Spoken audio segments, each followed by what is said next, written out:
So I went along to this course, and everyone had a reason to be there, and I was the black sheep in the room, you know. Hey, I'm John, I'm an oil and gas engineer, you know. Our job really was to tame nature and put it in a pipe. The guy that was leading the teaching, he said something that stopped the clock for me. It completely changed my worldview just on a dime, and it was that this abundant, productive, resilient system is what happens when man takes his hands off the wheel.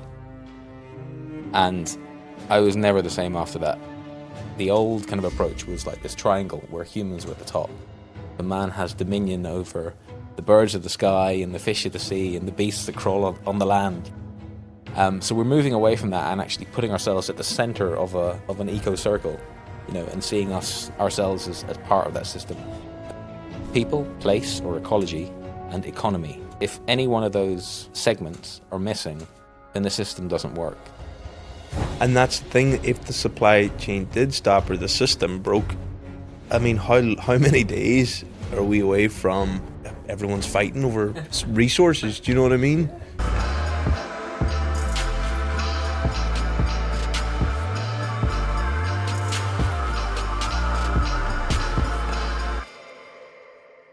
John, pleasure to have you. Thank you so much. Pleasure to be here. Question for you is, how did you get into regenerative agriculture? Sure. I guess like all of life's great quests, it was a solution to a problem. So I grew up on a conventional farm, which is kind of spread out around Loch Yarton out near Churchill. And traditionally a sheep farm, but kind of like the generations before me, well, exactly like the generations before me, there was a perception that there was no opportunity really in the hills. So my dad had emigrated at 15, my mother at 14, back in the 50s. They were part of that kind of early wave of emigration, and kind of unwittingly I kind of did the same thing. So I left home at 17, completed a degree in engineering, and then I got sucked into the oil and gas industry because I felt like, well, the messaging at the time was that the future lay away from Ireland. You know, it was out there somewhere to be kind of found. So I spent the next 15, 16 years after my graduation in the oil and gas industry, working in, it was pretty much the dream basically for my 20s. When I was a young kid, I always had a great desire to travel. So yeah, I got to see some really cool parts of the world. Some situations were challenging, some weren't, some were brilliant. But worked mainly across the Middle East, North Africa, a wee bit in Central Africa, a wee bit in Asia. And I was going through this cycle of what I now know to be burnout, really. So I was working in high stress environments. And then when I was away from the job site, I was basically living the high life, you know, had a load of time off and a load of money on the hip. So I was kind of doing what 20-year-olds would do in that situation, you know. But I became increasingly dissatisfied with the career, and what I found myself falling into this pattern of coming back to places like Donegal to kind of reset and reconnect with nature, and that's what really allowed me to kind of get back on an even keel. And then I would repeat the pattern. I'd go back to work, and I'd be at the red line again in no time, you know. Yeah. Why do you feel that there was always a pull to come back to Donegal? Were you aware at the time that, you know, nature was giving you that rest, or? I didn't recognize it at the time. I just knew that when I came back, and it wasn't always Donegal, you know, sometimes it was the Highlands of Scotland. I did a lot of sailing for a number of years, and just kind of being out in these big places where you could feel very small in the presence of the horizon, you know, was actually restorative. But I didn't have the language for it at the time. But that's what it was, you know, looking back in hindsight.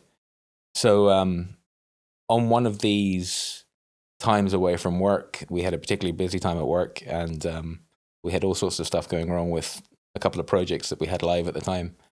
And I was living in London, and I saw this. I saw an opportunity. I saw like a cheap hotel, basically, in a place called Iron Bridge, which is out in kind of towards Wales, you know, that part of England out there. And I headed out of London, and I went to this hotel with the girlfriend at the time, and we had no plans apart from just to get out of the city and kick around. And on the first morning there, I saw that there was a small environmental charity that were running this like course. And I thought, do you know what? I'm curious anyway, so I thought it would be cool to go and see. And the course was all about woodland management. And at the time, I was, in oil and gas exploration, so it was all about domination and like we can throw enough money. We're engineers; we can solve any problem. Our job really was to tame nature and put it in a pipe. And so I went along to this course, and everyone had a reason to be there, and I was the black sheep in the room. Everyone was like, "Oh, we're farmers, and we've just bought this bit of woodland. We've retired. We want to do something positive." And I was like, "Hey, I'm John. I'm an oil and gas engineer. Definitely the odd one out." Anyway, so we went through the course of the morning, and the guy that was leading the teaching took us out into this little woodland ecosystem. And he started explaining the 7 functioning layers of a woodland ecosystem, a healthy ecosystem. So from canopy right down to your herbaceous layer. And then he said something that stopped the clock for me. It completely changed my worldview just on a dime. And it was that this abundant, productive, resilient system is what happens when man takes his hands off the wheel and allows nature to kind of stabilize. And I was never the same after that. I had shifted my paradigm. I'd shifted my worldview just in that immediate moment, and things were never the same again. Yeah, well, what do you think it was about that shifted for you? I don't know. I think going into that particular situation, there was a lot of built up stress. I was working in a high powered career with lots of money on the line, loads of people, and lots of challenges. Some were technical, some were geopolitical, and that kind of wears on you. You end up carrying that around with you. And then when you're faced with a system that is abundant, productive, and resilient with none of the inputs, it challenges your perception of the world, and that was where the crack started for me. And then, it took a couple of years after that before I was kind of fully out. But in that particular moment, I still refer to that moment. It still raises the hairs on the back of my neck, Yeah, so you would have been you were in a good, well-paying job, you just said. Oh, yeah. And then there was that dream then, I suppose, of doing something else?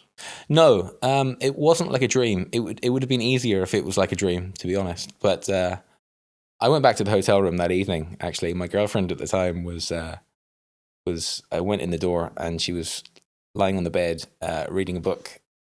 And as I came in the door, she put her book down, and she looked at me and she said, "What have you done?" Because to her eyes, there was something tangibly different about me, and it was almost like a spiritual experience. It was very, very strange. But I went back to work, and just things weren't making sense anymore, So I knew that what had satisfied me up to that point in my life, the idea of working internationally, of changing country every few months, and going on all these really cool kind of holidays and stuff, and having the nice apartment in the nice part of town and having the nice dinners out and stuff, that was no longer going to satisfy me for my next chapter, So rather than having a defined dream, as you refer to it, I just knew that the direction was different, but I didn't know what lay in that direction, But it was my job just to tune into it, really. So over the next, probably about 12 months after that, about 9 months after that, I would say, there was an oil price crash. So oil peaked at like $135 a barrel and went to $28 a barrel overnight. And, it was a big economic shock. But basically it made none of our projects economic anymore. And we had to start laying off team. So I took the opportunity at that stage. That was like my big indication from the universe, exit stage left, and I get out of there. So I took that opportunity and I left, and I had no plan, but I had a curiosity. Yeah. The curiosity, your father, he came from a farm, right? So it was there in the family? It was, yeah. Yeah. So the farm that I'm now farming has been passed down through the family for a long time. It's not big, it's not fancy, but it's very typical of that central Donegal Highlands, It's we actually border Glenveigh National Park. So we're in a really picturesque location, but from a conventional agricultural perspective, it's not what you would deem profitable or even optimistic in many ways, So I knew that I had the farm around about that time as well. My father had died, and he was 43, and he'd battled cancer for 7-8 years at the time, and so that was a big turning point. And I was not 43, he was 63, sorry, and he'd battled cancer for 7 or 8 years at that point, and I had just crossed 30, and I was like, man, I'm halfway through, and I'd lost friends before that I'd gone to school with, and I've lost friends since as well. But that was kind of really the turning point. It was like, we've had this environmental epiphany. We've had this really stark realization that, potentially 50% of my life is over. And what are you going to do with the last half, So having the family, having the farm there, and for it coming to me, I knew that the conventional agricultural model didn't serve anyone. It didn't serve the ecosystem. It didn't serve the community that are actually there engaged with agriculture in that manner. And it certainly didn't serve the lifestyle that I kind of wanted. So I started looking for different ways. When you say the lifestyle you didn't want, like at that time, your lifestyle was you were traveling the world, nice things. And sometimes we need to get that out of our system. Oh yeah. I felt like there was a time in my life too where, I liked cars and, just having the thing in the city, the house in the city, and, living the city life and going out every weekend. But it catches up with you too. I got sick of it. I got tired of it. And then I realized, Jesus, there has to be more to life. Was that similar? 100%. Yeah. I'm trying to remember the name of the artist now, but I remember being at an art exhibition in the Tate Modern in London, and there was this video of people climbing mountains, and accompanying this video was the artist actually speaking over the video, and she was talking about the definition of alpinism. Why would you climb the mountain? And her point was that when you're standing at the foot of the mountain, you don't know what's up there. So what is below doesn't know what's above, but you actually need to go to the top to actually realize what you've learned on that journey. So I 100% agree that for a lot of people, maybe most people, you need to kind of get that out of your system. So I feel like I never fall into the trap of thinking things have been wasted time or wasted effort, because it's all a learning curve. It's all a journey, I would agree. Yeah. There's a saying that's like, you climb the mountain, but you get to the top, but then you see that there's another part to go, so you're constantly going up and down. And I feel like that's for me in the sense of, I got to a top where I looked down like, oh Jesus, this is what I didn't see. But then when I got to the top, it's like, shit, there's so much more ahead of me, And it's always been like that. It's like up and then down and up and down a little bit more and more. But the regenerative agriculture, that's such a shift from not having any experience to going learning about it. And I assume that your family hasn't done any of that style of farming. No, not at all. So so when I left the industry, and I had the land base and I had this desire to reconnect to nature, because I'd been shown that there was something there that I needed to learn, So I thought, right, okay, let's take a deep dive into this. And there were a few, at the time, regenerative agriculture, or regen ag as it's often termed, was a growing space in Europe. It was quite a fledgling space. This is, when is this? 2018-ish, 17-ish, thereabouts. And there wasn't an awful lot of people sharing real learnings. There wasn't an awful lot of kind of tangible learnings coming out of it. But people were beginning to share their story, And this is where social media can, we often say social media is a curse, but actually in those times when you're trying to learn something from a community that's just forming, social media was a real blessing. So through socials, I was able to kind of pick out really cool projects, and I had all that time in my hands because I had no work. And I took about 1.5 years off, and I visited projects that just really inspired me. Did you see anything that you wanted to do? No. You didn't. This is the thing. So it's not about the tools. It's not about the implementation of what we term like regenerative practices. What I was curious about was the underpinning philosophy. It's why people change and why people are doing, what's informing their decision-making process. So I visited projects in different parts of the United States, all across Europe. So from, the kind of Mediterranean climates right up into the Nordics. Probably spent a year and a half on the road, touring around an awful lot of projects in the UK, an awful lot, and quite a few in Ireland, but they weren't so, at the time, regenerative agriculture was barely on the lips of any farmers here in Ireland, So it was that journey really that helped me understand and kind of discover the philosophy that I wanted to go into the project.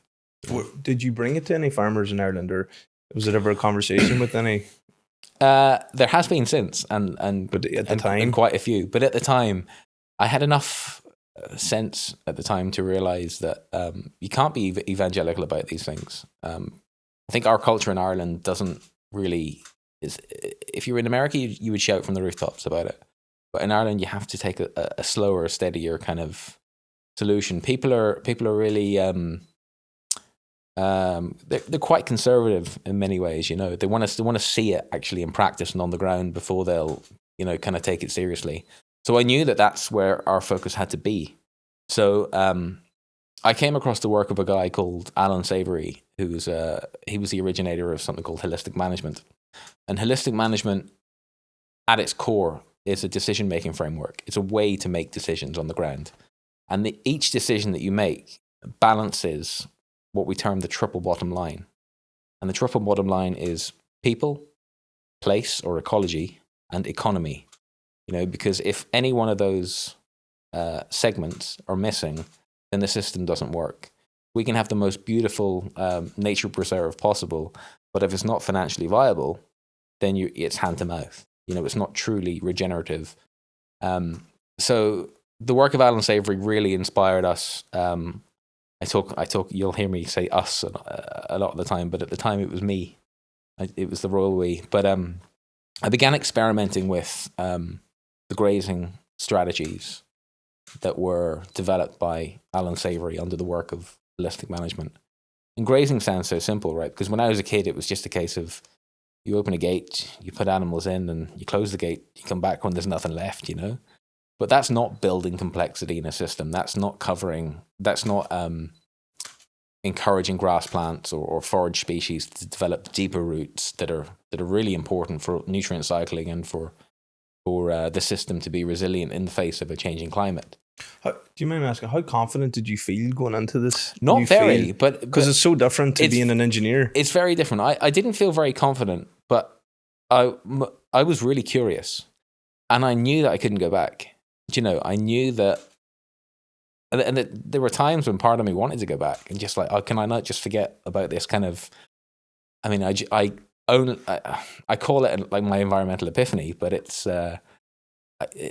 that's partly tongue in cheek, but it's actually really, really true as well. It was like my whole world was different after that particular experience when in the in that woodland system. So I knew I couldn't go back, and the only way was forward.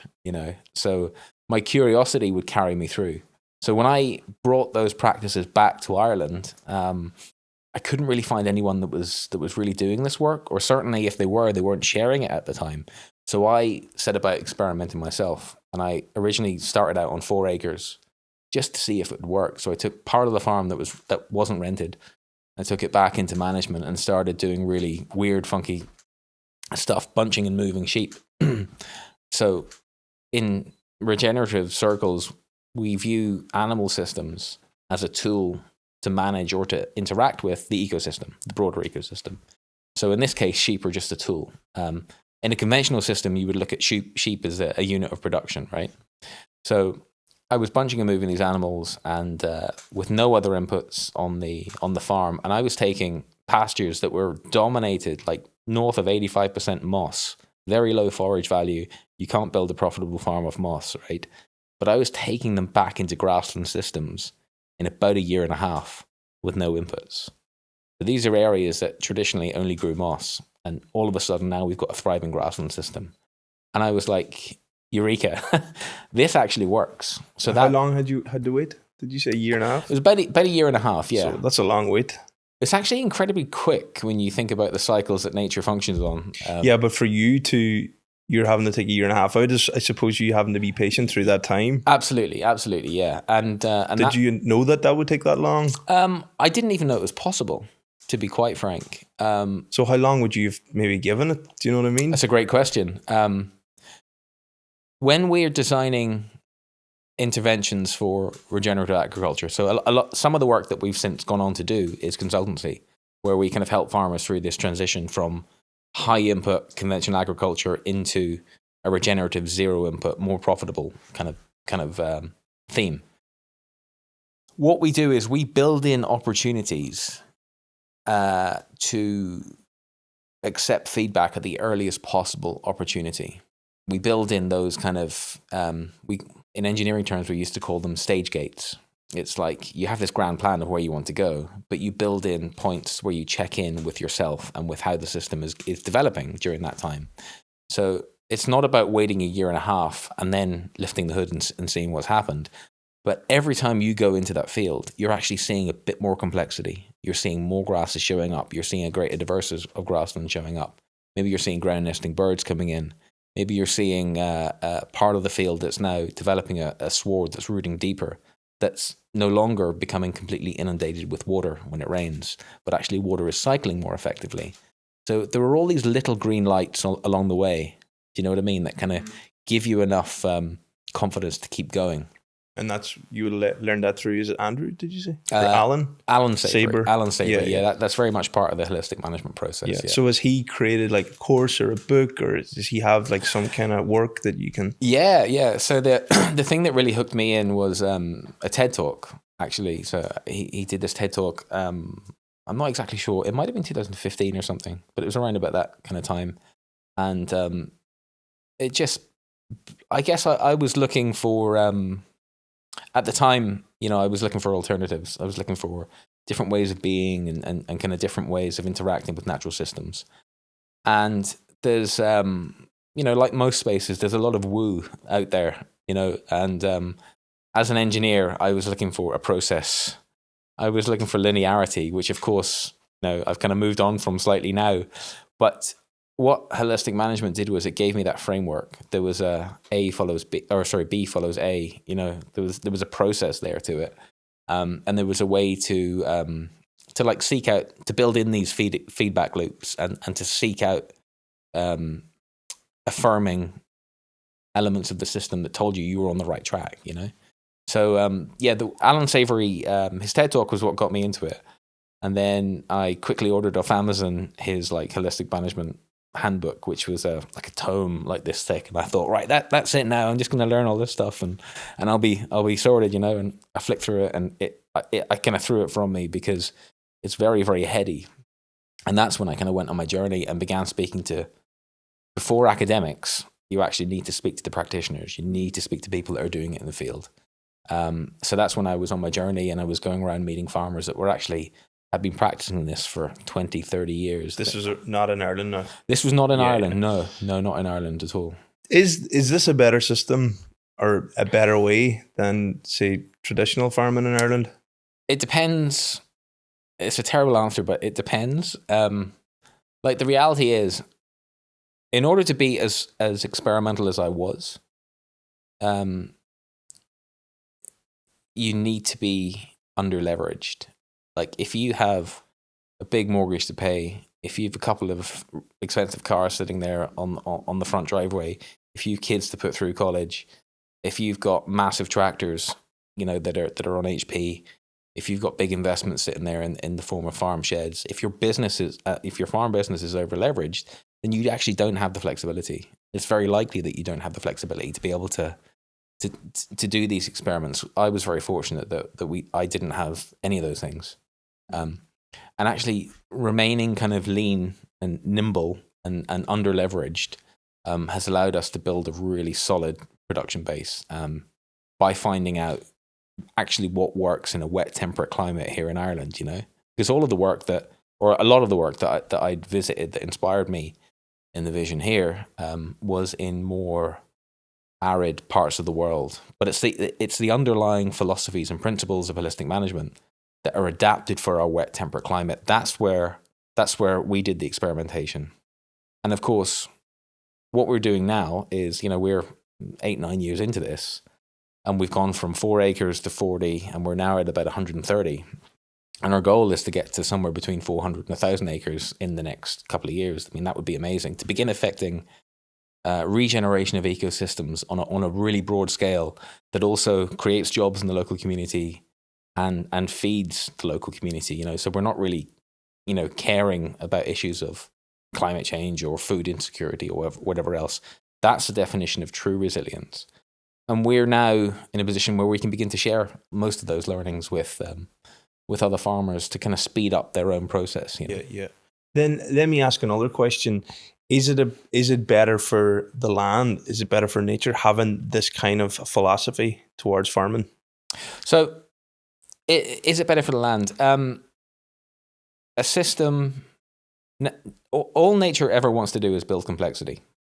So nature kind of wants to, natural systems, all they ever want to do, if you get out of their way, they want to set up like a community of individuals that come together and help to make the whole show run. And through an agricultural lens, we look at this through kind of 3 metrics.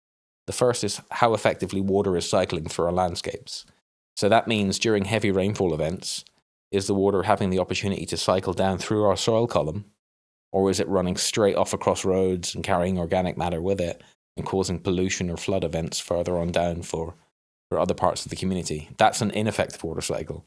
But an effective water cycle is one where the raindrop falls from the sky and has almost an immediate opportunity to infiltrate. Nutrient cycling is the other one. Nutrient cycling is where if you go out even into your garden now, you'll see all sorts of different plants, and to the untrained eye, they all look green, right? But they all have slightly different ecological niches that they're inhabiting. There's something about the chemistry of that soil, or something about the chemistry of the parent bedrock that's below, that's allowing them to thrive in that exact position. So what they're actually doing is they're embodying nutrients, Then we introduce livestock to that situation, and the livestock come along and graze, and that's a conversion point where you're taking an embodied nutrient from the biomass of that plant. You're now turning it into beef or lamb or milk or, whatever your agricultural production system is. If we can cycle nutrients really effectively, it means that we're less reliant on buying nutrients in the form of like bagged fertilizers. If we can form, and the third part that we look at is community dynamics. If we form a biodiverse community that isn't oversimplified, but is actually quite biodiverse and complex, meaning that there's a number of different players as part of that system, then in a complex system like that, there's less opportunity for like pests and diseases to get in and actually negatively affect your production system. So on those 3 key metrics, we have better water quality, we have more profitable farming enterprises, and we have enterprises that end up producing a better quality of nutrient-dense food without having to resort to chemicals or pesticides or any kind of antibiotics to get the animal to the finish line. Yeah. Okay, so sorry to cut you, but as someone who's not a farmer, yeah, I can only go on what I see. So I notice sometimes farmers will section off a part of their field, yeah, they'll let the grass grow, and then they'll move the animals around. Is that method similar in the sense, do you do that? And okay, but your soil is creating more nutrient, plants that are have more nutrients. Would that be right? Yeah, the more in the plants. Yeah, the more nutrients. So that one analogy I often use is. But what? Sorry. So what is different that you're doing specifically in your process that is different to a farmer who is just moving them around the field? Yeah, there's a couple of things. So to the untrained eye, everything kind of looks quite similar, like to that style of grazing that you're talking about. There's a big difference. One is we move animals 365 days of the year, so they're fully outwintered all through the year. They never see a shed, they never see a bale of hay, right? So that's one side of our system. the reality of moving them 365 days of the year means that each paddock that we're grazing them through has a really long recovery cycle. And we actually build recovery into that system. Whereas a conventional farmer might carry a lot of stock for their system and then supplement their feed requirements for that large herd, for example, by buying in grains or by buying in some kind of processed product like a nut or something to feed them at different times of the year, or buying in silage or creating silage on their own ground. We work with a cycle across the year that means that most of our farm, like apart from the area that they're in today, is in full recovery for somewhere between 9 and 12 months. And what that means is when we come in to graze an area, we're grazing really, really tall plants. And those tall plants have really, really deep roots. So those deep roots are beneficial for two reasons. One, they're actually mining minerals and nutrients from much deeper in the soil column. Two is when you have a deep-rooted plant species, your ability to infiltrate water is greater than if you have a short-rooted plant species. And if you're not allowing systems to recover on these long cycles, you'll have plants that express themselves at a very short stature, which means that they're actually not growing very, very deep roots. So fundamentally, our systems are about as far apart as you can get. But if you're driving past a field at 40 mile an hour, they kind of look the same. Mm-hmm. And then when you talk about complexity, there's, I assume, a bigger range of different plants that are growing there. Yeah.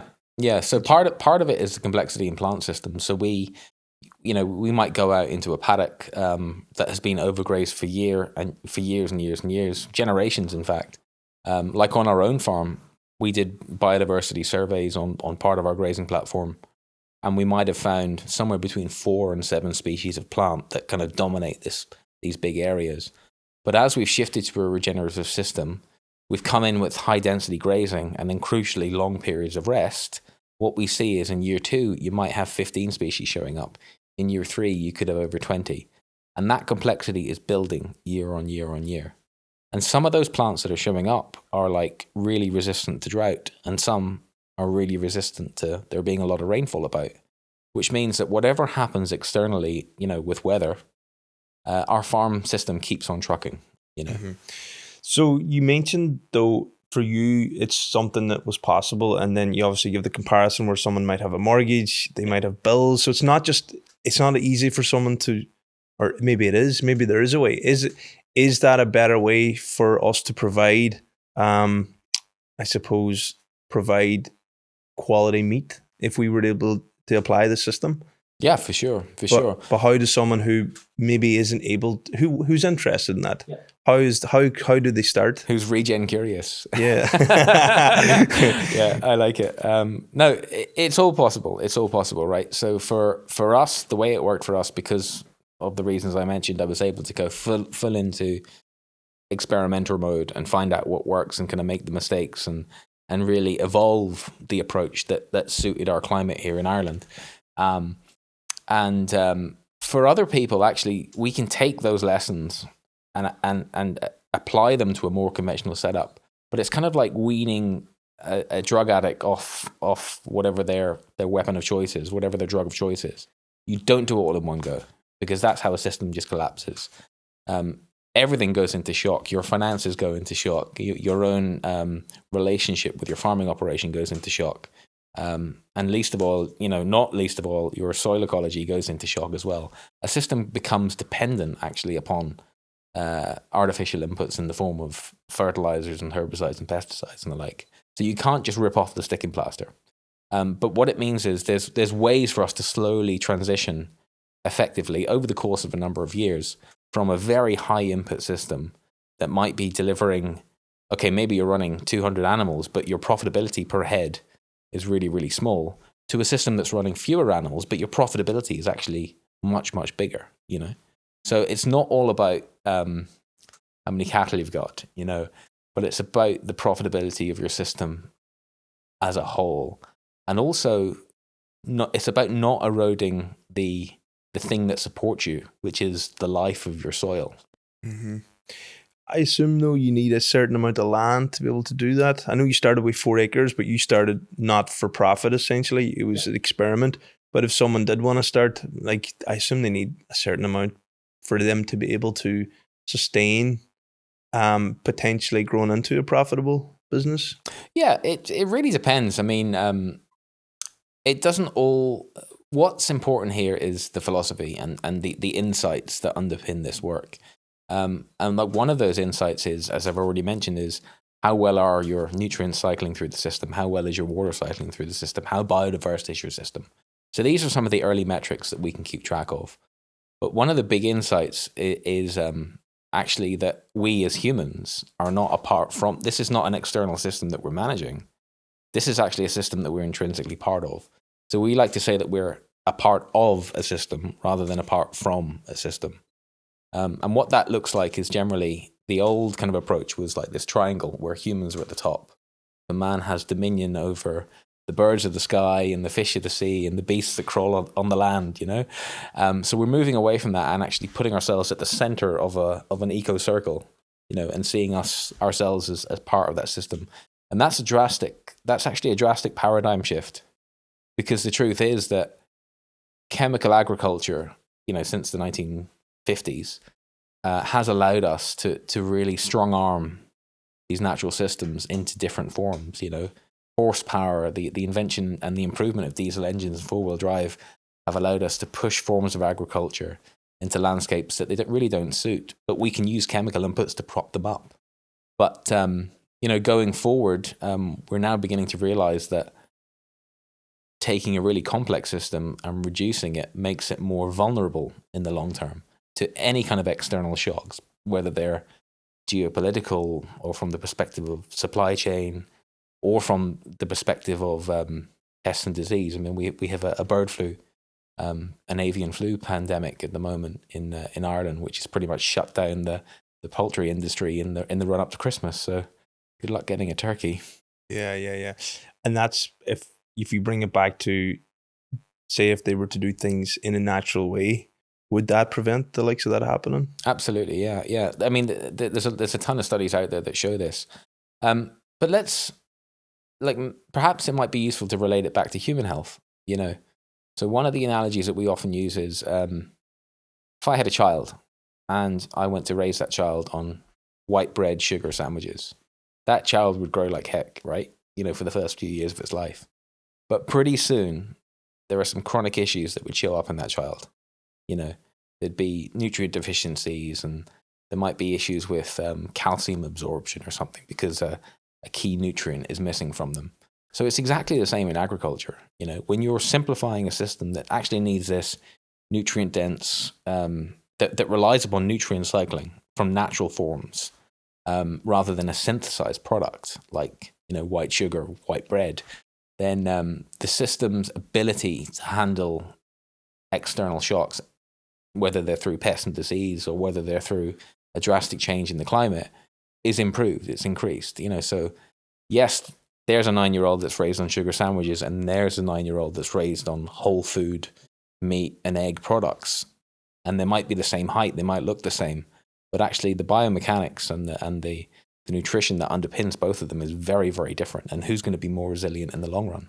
Yeah, it's kind of it's a hard one because, like, the world is kind of, you could say the economy has kind of built around fertilized food now. That's very rare, and then to get organic food is expensive. People don't have the money.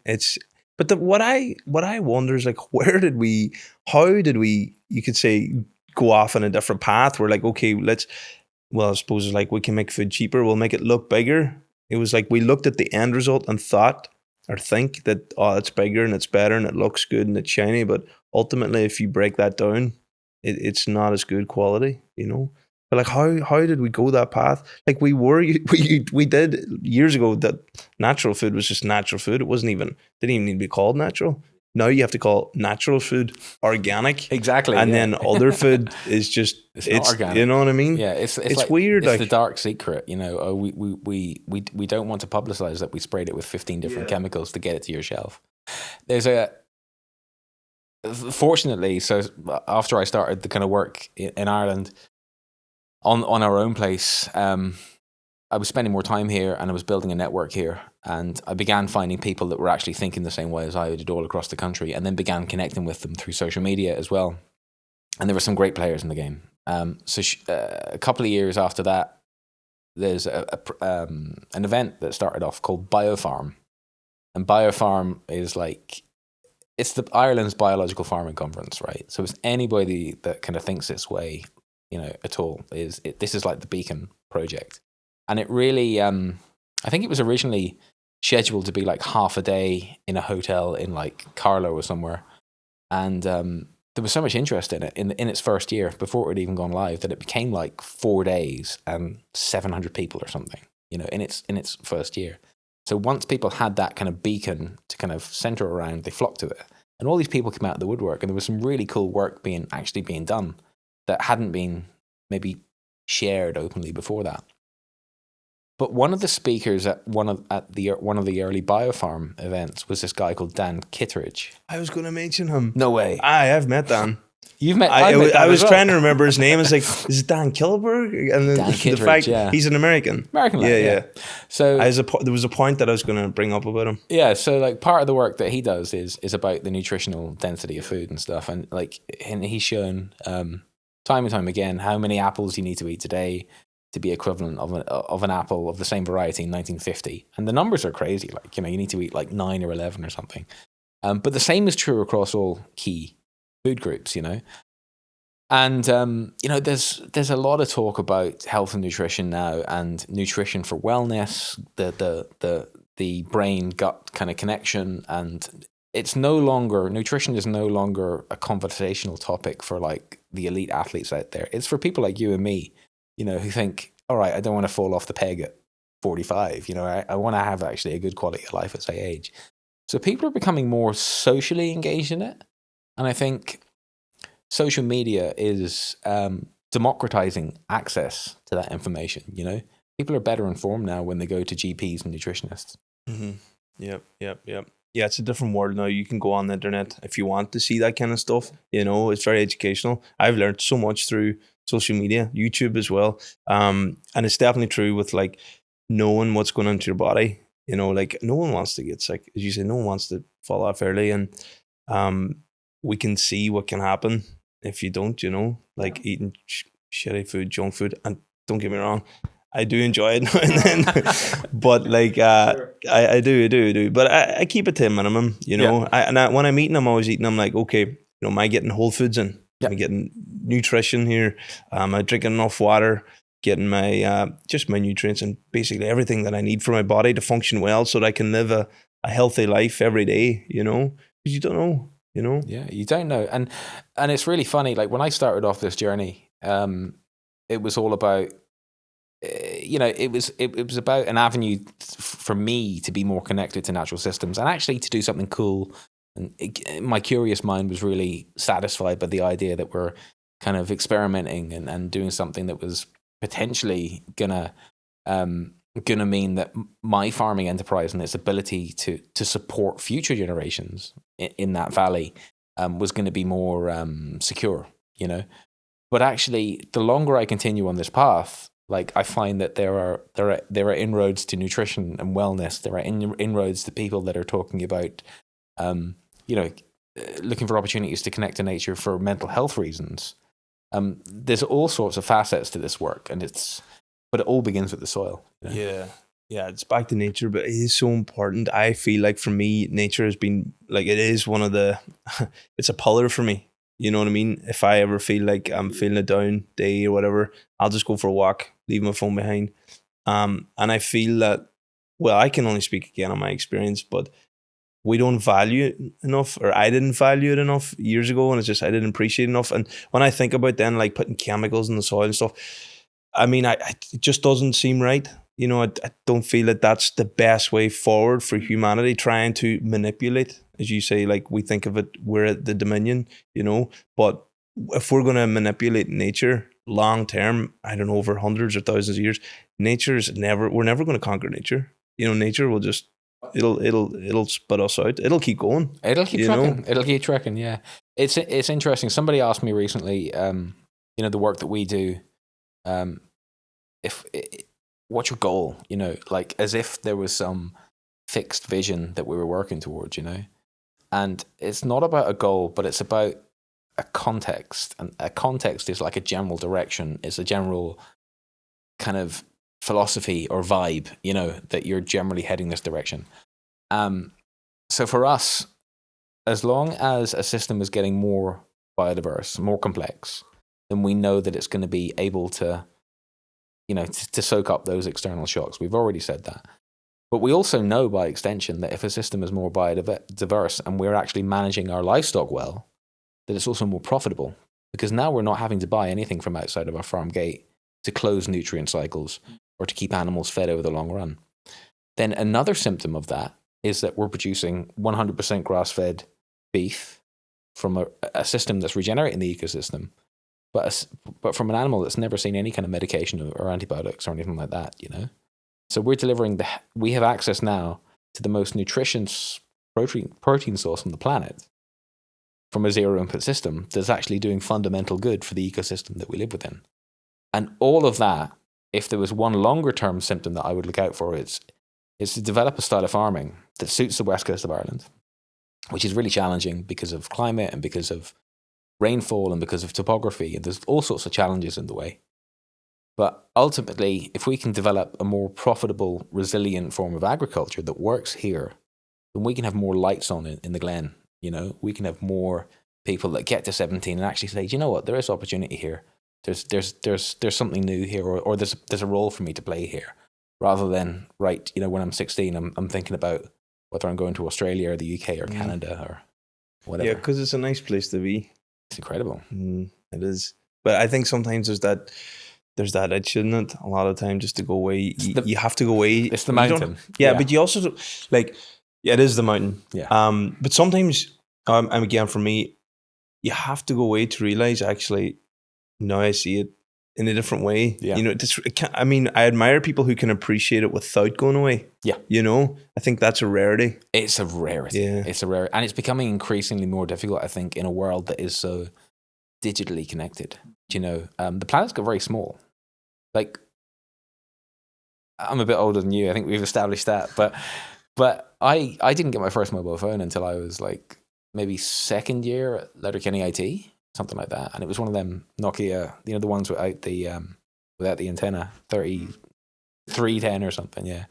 And I think about this often. It's like how connected we are now compared to even 20 years ago is just mind blowing, you know? Like when I was, here's a good example. My mother's 76 years of age now, grew up in Dunlow, right? And she grew up in a house, in spectacular location overlooking the Atlantic, right?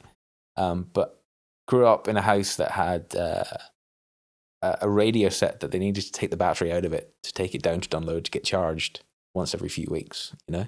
So she's come from that up until about 5 or 8 years ago. She had broadband installed in her house. Like that's the arc that she has witnessed in terms of connectivity during her short time on this earth. We all have relatively short periods. Like power didn't come to our glen, and you know we're in 20 minutes the other side of Letterkenny until the 70s.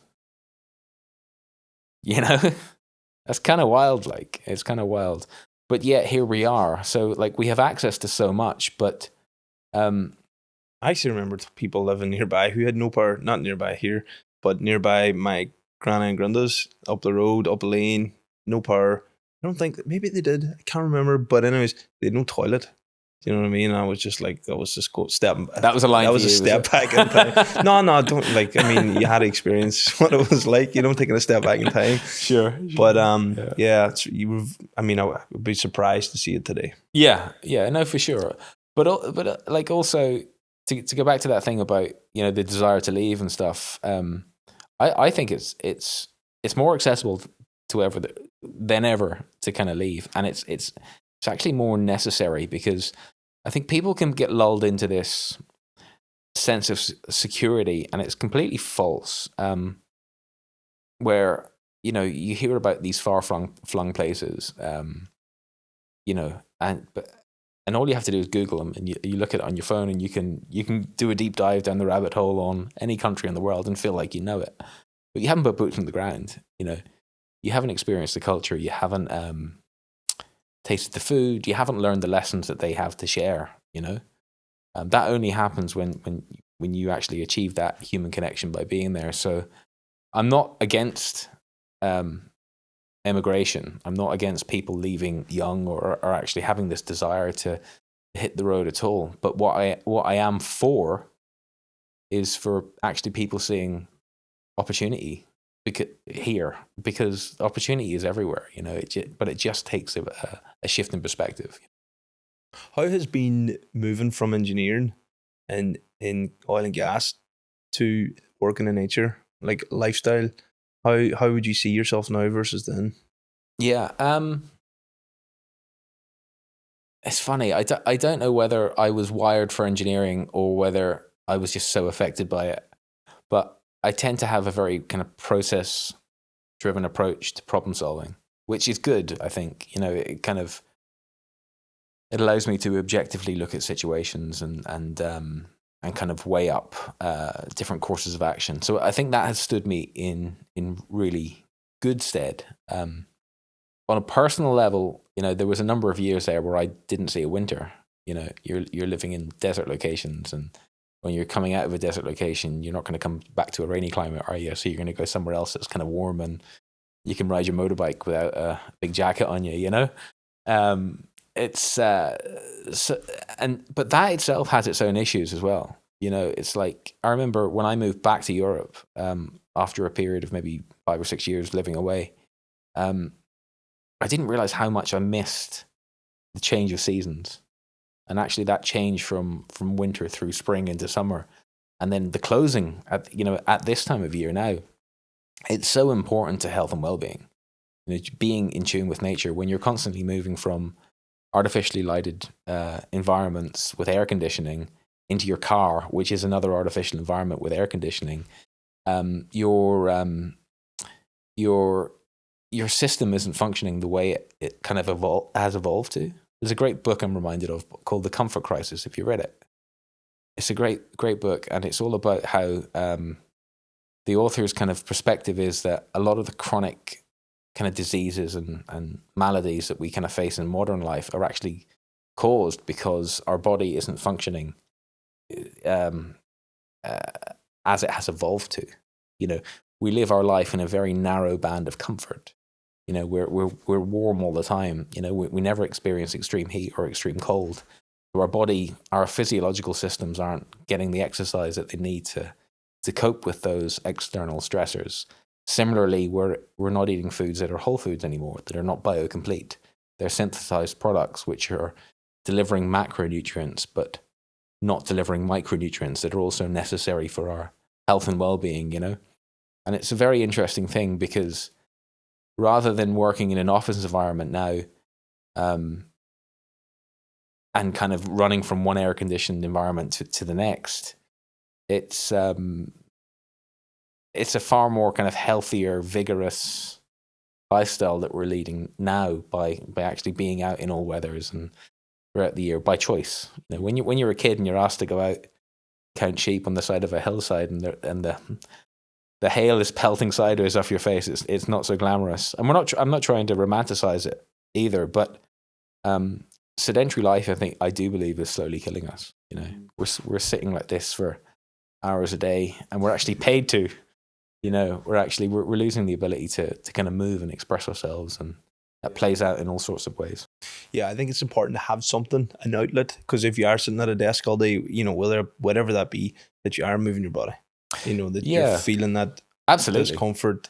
And a lot of people find the outlet. I mean, you train, right? You look like a fit guy, and a lot of people it's really necessary to find that balance, as you say, but I can't help but thinking that we're losing something because we're siloing it, like this is work, this is training, this is rest, whereas actually there's probably a more natural flow to it, which is integrating everything. So like, I think that's why we see the rise of, remember there was a gimmick a few years ago about like standing desks and stuff, and people putting treadmills under desks and stuff like that.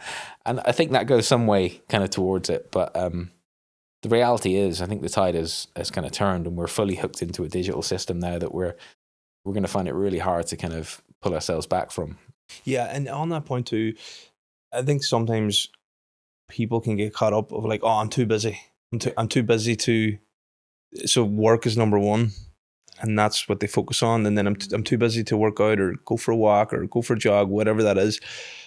And I'm like, you need to realize that like your health is number one. Yeah. You need to do that fucking workout, whatever that is, and then come back to your work, and you'll do better work. You know, looking after your physical health is so important, and some people get caught up in that. Now, I can be guilty sometimes too. Like right now at the minute, there's a lot on, so I haven't been training as the way I'd like to be. It annoys me, but I know that it's like a flow, you know, and it'll pass. Yeah, and I'll get back into my routine. It's just ebbs and flows, you know.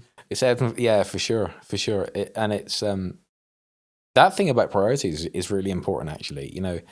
And when I was back working in the oil and gas industry, and everything's busy and everything is high dollar and high stress, and everything's like you need to be available for 24 hours a day. If the phone rings, you need to pick it up, you know, because you're working across different time zones and the like of that as well. It was just expected of you, you know, and there was no question that you were never not going to be available. But that itself brings a chronic load, you know. When you're in that kind of space, or when you're kind of on that treadmill of needing to meet monthly mortgage payments, monthly car payments, put a little bit away in savings, and think about your kids going to university and holidays and all the rest of all these kind of line items that we have, we often don't have the bandwidth to actually figure out what my priorities are, because everything's staring you at the face and everything's shouting for attention and everything's like now, you know. So unfortunately, for a lot of people, it's become a luxury to actually be able to take time and to kind of step back and take stock, but it's so necessary. It is. Sometimes my weeks and weekends just roll into one, and I'm like, I'd like to away this weekend, but I just need to do nothing. Yeah. You know, like just literally relax. Yeah. And it also comes with how do I describe it? The thought of having a relaxed weekend where I'm not doing anything is so comforting, as opposed to the thought of, oh, I'd like to go away, but then I have to travel, then I'm on the go, and then I'm not grounded. And and that's what it comes back. It's the feeling of feeling grounded, you know, like feeling on the ground, you know? Yeah. And do you think is that a phase of life thing? I think it's to do with the way that I've created my current life, the situation that I'm in. Living in Donegal, I have a kid in Galway, so I'm up and down to see him. And then sometimes I'm in Dublin, and it can be a bit of a zigzag, and I find that challenging. And then sometimes like I like go training, but I'm too tired. I need to feel grounded, because then it's like go. But then I just have a few things on at the minute too. So I know that'll pass. Yep. You know, it's just one of them moments in time. But it's being aware of it, I think, is the most important thing. Yeah. And then knowing that it will pass, I think. Being cognizant of it, yeah. For sure. So that gives me peace in that sense, you know. But no, it's fine. Yeah. But coming back to yourself then, with your farm, what have you learned about yourself through the process? Yeah, it's interesting. When I was younger, I was very outcome oriented.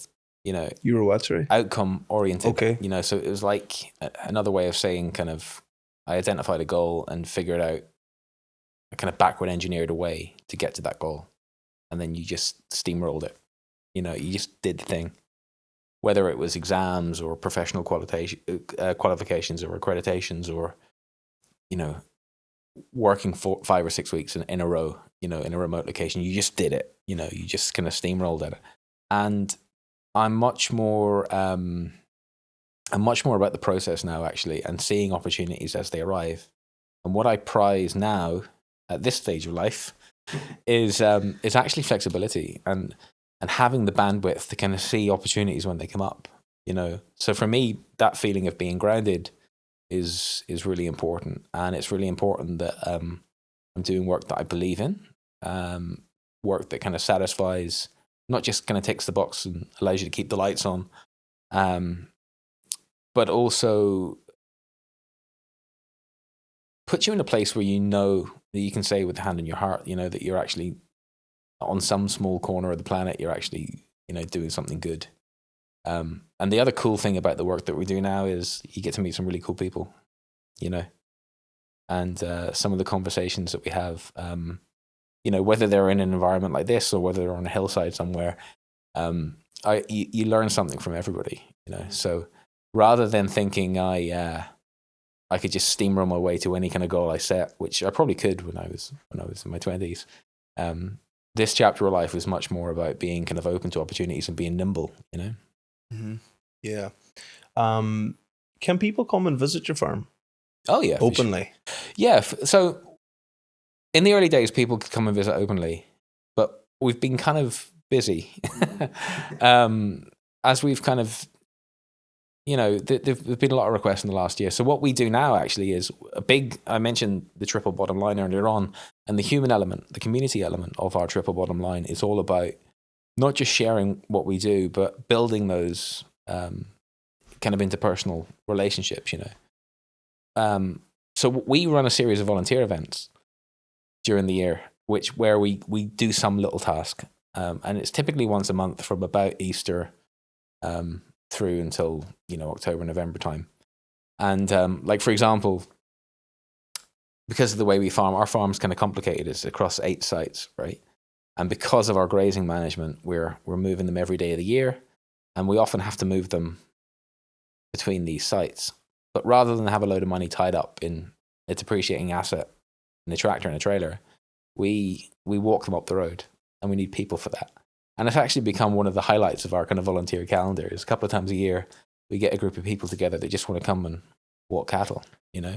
And this is a very traditional, ancient practice that was done all over Ireland, you know. But, you know, you have conversations along the journey, and people are coming from for different reasons and looking for different things. And some people are just coming just for the social aspect of it. And then once the job is done, we have lunch, you know. So building community in that way is really important for us. We have more formal kind of events as well, where we run a series of, there are different kind of opportunities during the year to come and learn about a particular aspect of what we do. So there might be something focused on grazing management, or there might be something focused on woodland management, or, you know, some other aspect, or soil health, for example, or, you know, constructing a pond or something. But there are different events that we run during the year which are more focused on kind of skills and knowledge sharing. And then we work with a partner called Lucy O'Hagan of Wild Awake, and Lucy runs a series of events right through the year. I think we ran about 50 days last year. And Lucy's really cool because her work centers around kind of AI, but a different type of AI. It's like ancestral intelligence, you know. So it's about that human connection, and it's about kind of like Paleolithic skills that everybody would have known, you know, a few generations ago, but have kind of slipped out of our modern way of being. So things around like medicinal herbs, foraging in the wild, using wild food, but tangible skills as well, like creating leather from cow hides or deer hides, fire starting, you know, with you know, without matches and without lighter and all that kind of crack. But these kind of ancestral skills are another way to connect to and through natural systems, you know. So yeah, there's all sorts of opportunities. You could call it basic survival skills. You could, but it's actually beyond survival. Like, people thrive, you know. It's not just about getting, you know, it's not about survival skills. It's not just about the hardship. What did you say? Survival skills. Survival. That's a new one. Great, trademark that. But yeah, it's about that because you know, when you bring people together, I've seen it a few times, but it's so satisfying to see it on our own home turf. When you bring a group of people together that often don't know each other, and you put them in a situation and you're like, right, guys, you know, we're here. You're not in a hotel, like you're camping in the wilds of Donegal, regardless of what the weather's doing, and you're here for a week, right? And by the way, we're cooking all of our food over a fire, and you know, the food for most of our meals is actually coming from, you know, 2 carcasses of venison that were shot just up the glen a couple of days ago, you know, and we're going to make bone tools out of the bones, and we're going to tan the skin for leather, and we're actually going to feed and nourish ourselves and create cordage out of the sinew. people form communities really, really quick. And in the absence of digital devices, they have no escape. They have to be here now. Yeah. That's another thing too, community. So important. A lot of people, I think, suffer as well from feeling a lack of community, or I think depression, a lot of time depression is not having people around you to see you as you are. And I know that from people that I know of as well. It's just like, get in the community, like find something that you enjoy doing, that you can make connections through, but that's something that you're offering as well. Community, bringing people together around the land, around the nature, around hunting as well. Yeah.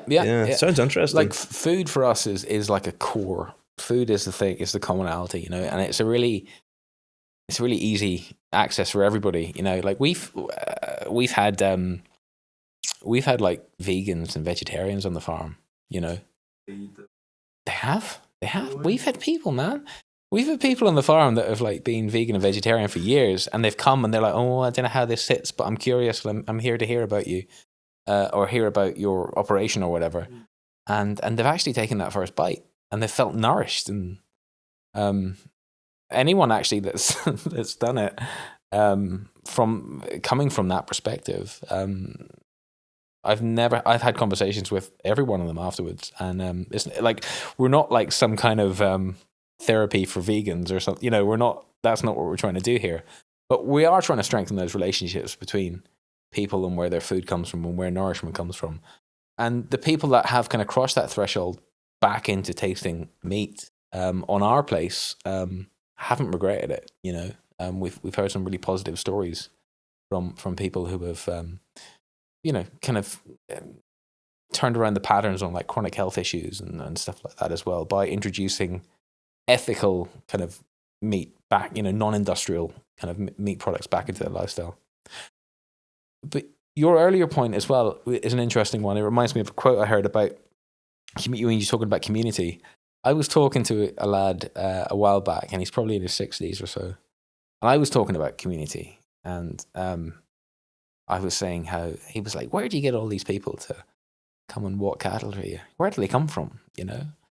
And he's a man that's, he's a wee bit older, and he's not kind of on social media and stuff. And I was saying, they just kind of, they find us, they kind of like what we do, and maybe they follow us online or whatever. And he was like, yeah. And I said, but she used to do, this was the way, because I remember my father talking about growing up with, and them moving cattle and any jobs that was to be done around the place, whether it was saving hay or turning turf or whatever it was, there was no question that neighbors would kind of come out and help you out and all of that. So I was saying to him, like, of course, this wasn't a common sight. This wasn't an uncommon sight, 50 or 60 years ago.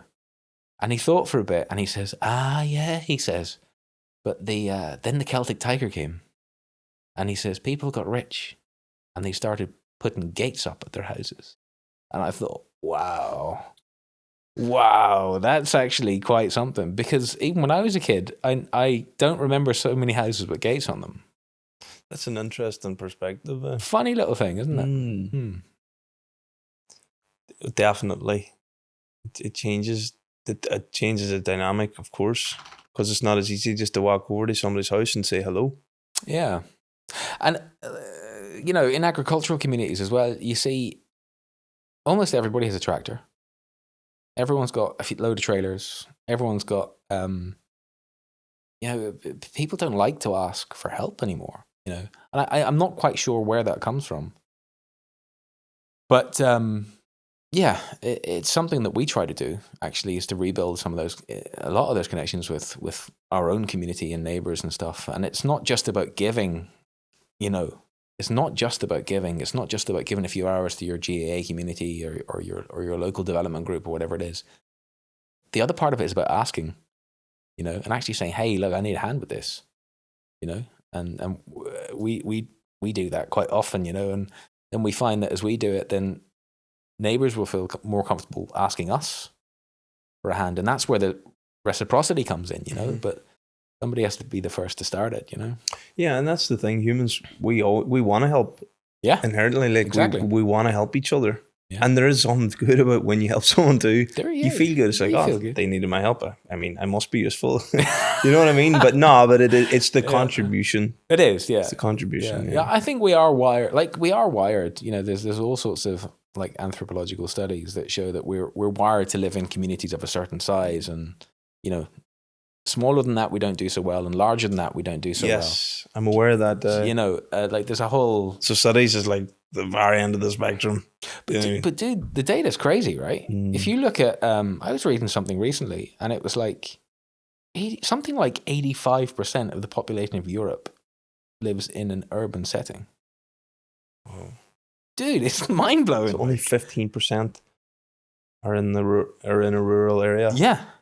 And how is like at what point does something become rural? Just outside the townland? Yeah, the paper I was reading had definitions and stuff, and like they escape me now. But that figure was just staggering. And that figure's growing more to the the urban area. It is, yeah. So there's there's a big flow, the brain drain or the people drain, you know, from rural settings into urban settings, But think about what that brings, right? It brings reliance. So you're now reliant on supply systems.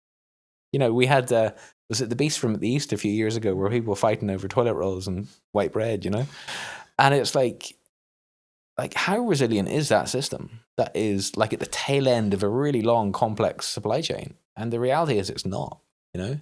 So a big part of the work that we do on the farm is we like to work in threes, right? So we have like another kind of three-pronged philosophy, which is feed yourself first, right? So we have access to the most nutritious protein sources on the planet in the form of grass-fed beef, but also wild venison, and food that we grow ourselves in our own garden. So feed yourself first is the undermining pillar, and it's feed your family and friends second, you know? And then if there's any surplus, distribute that, you know? Because that's how we ensure that we're resilient, you know? Think wild stuff can be happening outside of us, but if you're not affected by it, you know, you can kind of keep on trucking and keep on your day to day. And a big part of that resilience is community. You know, it's having a network of people. They're either immediately around you or they're kind of a call away that you can reach out to. You know. Yeah, but you also mentioned there like we rely on a certain system, and not everyone does, but there's very few that don't. That are self-sufficient. Yeah. Maybe you are. It sounds like you're fairly close. No, well, we're not. We're probably better than the majority of people, but we're not. I mean, we still have. You know, we were also at the benefit of these supply chains as well. But our show doesn't stop if the supply chains. Yeah, and that's the thing. If the supply chain did stop or the system broke, I mean, how many days are we away from? Basically there's a fucking everyone's fighting over resources. Do you know what I mean? Yeah, no. So like I feel like it's really fragile, although maybe it isn't, but that's what I feel like it is, you know? I mean, it's pretty fragile, right? Like I think if we were having this conversation 10 years ago, people would say, them two lads they get their tinfoil hats out, you know, they're completely crazy. But look at, like in the last 10 years to my mind, we've had three major incidents that put this into perspective. You know, we've had a ship going sideways in the Suez Canal, which basically hampered all supply lines from Asia into Europe, right? And that had a massive knock-on effect into the price of goods at the till, right? Across all sectors. Stuff you never would have thought was connected, right? And we had the war in the Ukraine, which is really terrible for all sorts of reasons, but you know, the Ukraine and that part of Europe is like the breadbasket of Europe. So a lot of our commodity kind of crops were coming out of that agricultural basin, and those lines were interrupted. And then we had the global pandemic, of course, you know, which kind of put everybody into lockdown and really disrupted commerce and kind of supply chains as well. So 10 years ago, people could have accused you of being a bit maybe negative on it, and maybe you're thinking too far out. But you know, those are three really big examples that are super tangible that we've all lived through, that you've got to start questioning these things if you can at all. But it comes back to the bandwidth thing. A lot of people can't, because they don't have the capacity, because they're just trying to make the month. Yeah. Just trying to get from day to day. Yeah. You know. Yeah. You also make products too out of you catch wild deer. I don't catch them though. No, you don't shoot them yourself, no. So part of the work on the farm is So like our one of our kind of indicators of success in the long term is it's centered around native woodland. So when I grew up looking across to Glenveigh, looking across the Derryveigh Mountains, and never questioned them. Like that's, for me, they were timeless. That's how they've always been.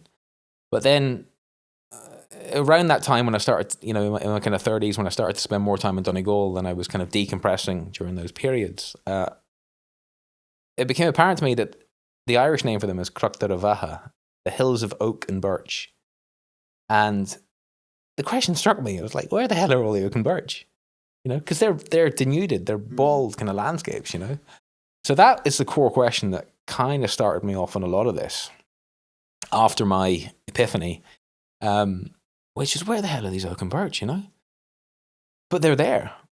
So you can walk up into those mountains and you can find like crevices, little areas where mountain streams are running down and forming these really sharp, deep gullies. And in those gullies, in those protected areas, there are actually remnants of ancient Atlantic rainforest, And one of the things that has kept regeneration of those systems in check is the high deer pressure all across Ireland, So red deer are traditionally native to Ireland, but most of the genetics on the island of Ireland today were imported. There's about kind of 3 or 4 main types in Ireland, but red deer are kind of the biggest, and they're the ones that are kind of that are native to Ireland, But most of the deer genetic that we see today were actually re-imported in the 17 and 1800s as part of the colonialist experiment for the purposes of hunting. And like John Adair, who was the last kind of landlord of Glenveigh, had this great ambition to develop a hunting estate that would rival Balmoral. That's a well-documented kind of ambition of his. So in the absence of predators, the population of deer just go through the roof. And their overgrazing actually keeps regeneration of those native woodlands in check. And native woodlands are, we're probably at about 1% land cover in Ireland at the moment for a country that was historically, maybe north of 85% native woodlands at some point in history. But so part of our work on the farm is to obviously regenerate ecosystems. And what that means is to allow an ecosystem to flourish to its fullest expression of self, which in our context here in the west of Ireland is native woodland. So we realized that in the absence of the wolf, we had to become the wolf. And what that means for us on the ground is we have a really targeted campaign of culling. So we have certain sections of the farm where we know it's a high traffic area for deer passing through. We know that as they move through these systems, they're grazing and eating off any saplings that are coming up. So we start shooting them, and it's not about eradication. It's about affecting behavior change in that population of deer. So if 10 deer come over the fence and 7 go back, they're going to begin realizing that they're predated upon in that area. And the next time 7 come in and 6 go back, they begin avoiding that area. And when you release that grazing pressure, that's when you get native woodland showing up again. So the regenerative potential is already there in the system, So the thing that got me thinking then was, so I grew up hunting deer. We would take 1 or 2 a year, but I didn't make the ecological link until I started the Future Oak Farm project. I began thinking then, we've got access to wild venison, which is a real prized protein source. You go to any top restaurant in the world, all across Europe, venison is typically on the menu. Why is there no local market for it? Why is that? It's kind of crazy, right? I've never had it. I can't believe you've never had it. And the thought of it... We'll have to address that, right? But my thought is like, I don't know why I feel like it's tough meat. Yeah. I had a meal of venison the other night, and you could have cut it with a teaspoon. Like, it's incredible. And you can mess up a good steak as well. It all depends. But don't worry, we'll plug that venison gap for you soon, right? But yeah. So I began looking into it, and I thought, this is crazy, And this is a potential another revenue stream to make us more kind of profitable and more financially resilient on the farm as well. So I began looking at different ways of how could we connect this to a market. And I thought maybe we could do like a deer in a box. We could set up a facility that would process wild venison and send it to consumers across Ireland. And there were a number of issues why that wouldn't work. It was very capital intensive to set up an approved facility, for example. That was one of the main ones. Then I began looking into different products that we could value add with it. And my partner, Laura, who at one time was a competitive powerlifter, she's the kind of person that reads the back of the label of packets of particularly protein products, to see what's in it. And back when I was training more consistently and I was trying to hit protein goals, I would eat anything that had protein on the label, And it was Laura that drew my attention to, like, I can't pronounce most of these ingredients on the back, so how clean actually is it? How good is it for you? And then we realized that venison, on balance, is the most calorie efficient way for you to hit protein, but it's also in a biocomplete form, meaning that it's full of like zinc and magnesium and B vitamins and all of your necessary amino acids, and it's right there. So we thought, okay, maybe here's the marriage. So over the last year or so, we've developed a product, and it's a high protein snack. So it comes in a bar form. It kind of looks like pepperami if you're old enough to remember it. But our focus has been on delivering a product to the market that beats the protein to calorie ratio of all of the kind of protein bars that are out there, but with none of the junk. Because you can get anything to last 12 months on a shelf if you throw enough chemistry at it. So our focus became on the process. And we worked with the Food Innovation Hub, which are a food technology department of the college in Derry there. And over the past 12 months, we've developed a process that allows us to achieve 12-month shelf life. So it's a meat product in a snack form that you don't need to refrigerate. And it's made from 100% wild Irish venison. So if you're out there and you're an athlete and you're trying to get, count every calorie but still striving to hit your protein goals, it's for you. If you're a busy person that doesn't want to fill your body with junk and with products that are modeling themselves on chocolate bars whilst attaining your protein goals, it's for you. If you're a woman that's seeking to use protein as a way to kind of regulate and balance, hormonal profiles, then it's for you as well. It's a super clean form. It's basically wild venison, a wee bit of salt, and a wee bit of spice, and our process, and the secret process, and that's it. Yeah. So we're... So I was going to ask, how do you put it into a bar form? Because the thought of eating meat in a bar, it's unusual. Yeah, it is. And it's just a form factor, right? So it's the process that allows us to do that. It's the process there's a couple of stages in it, and it's kind of protected and stuff. But it's the process that allows us to have the kind of purity of a clean protein source, which is unmolested. It's got no strange additives. There's nothing on there that you can't pronounce. But to have the convenience of something that you can throw in your backpack, stash in your glove compartment, have a few in your desk at work, and know that it's something always on hand that you can go and trust. That's the kind of the unique value proposition that we're offering, So we deliver about 23 grams of protein, dietary protein, for around about 200 calories per serving, which kind of beats everything else out there on the market. So we've been developing the product for a year or so. We've come through Alpha Innovation, which is a startup bootcamp based in Letterkenny. We went on to New Frontiers, which is an Enterprise Ireland startup accelerator. We worked with the Food Innovation Hub in Derry. And we just found a production facility on the Wild Atlantic Way in Maharorty. So it's right on the beach there. And we're getting some support with Uderus to access that facility and actually get the business off the ground. So we're halfway through a Kickstarter at the moment. Our target was to raise €5,000. And that was just for commercial validation, but also to help us purchase some of that first equipment that we need. And we have about 9 days left to run, and we're almost at 200% funded. So we've been blown away by the support. It's been incredible. But people have actually committed to some levels of support that have absolutely blown us away. We've, almost everybody on that list we don't know. We've had people ordering from England, Ireland, Scotland, Wales. A few people have actually committed to a whole year's supply of this product without ever actually tasting the product. They just believe so much in the concept. So we're really hopeful that our end goal, again, always comes back to the triple bottom line.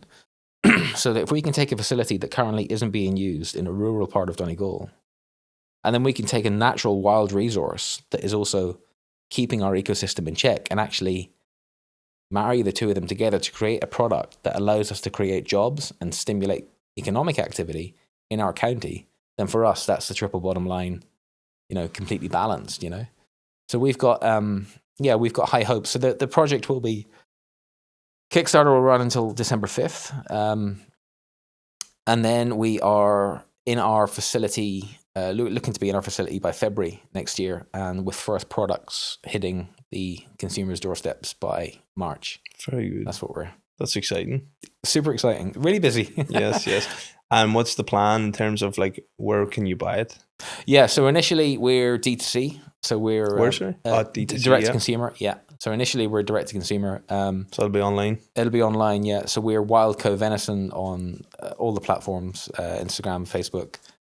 We have a mailing list. We're also beginning to share the kind of startup journey on LinkedIn, but also on our own farm Facebook page, Instagram page, which is at Future Oak Farm. And we've developed a bit of a head of steam bit. So we've got almost 10,000 euros now in pre-sales. We're building a mailing list as well ahead of the time, and there'll be a Shopify store live after the 5th of December to catch any people that want to be early backers before we go into full production. So after the direct-to-consumer launch, which is kind of phase one of the business, we'll be looking to get international distribution, and it should be available in like select retail. So think gyms, co-working spaces, things like that.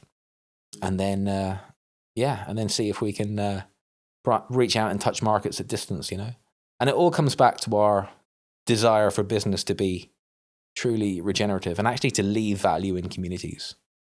Very good. Very good.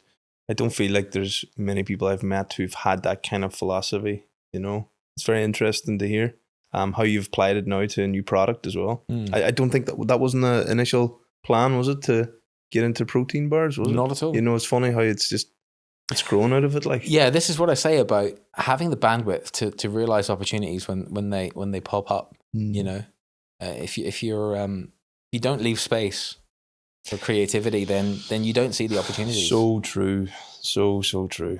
Yeah, been an absolute pleasure, John. Thank you, Ryan. Pleasure to talk to you. And people can find you. Yeah, so we're at the farm project is at Future Oak Farm across social media and futureoakfarm.ie. And our new product, our venison bar product, is wildandco.ie. And we're Wildco Venison on the social media platforms. Good stuff. Thanks a million, John. Thank you.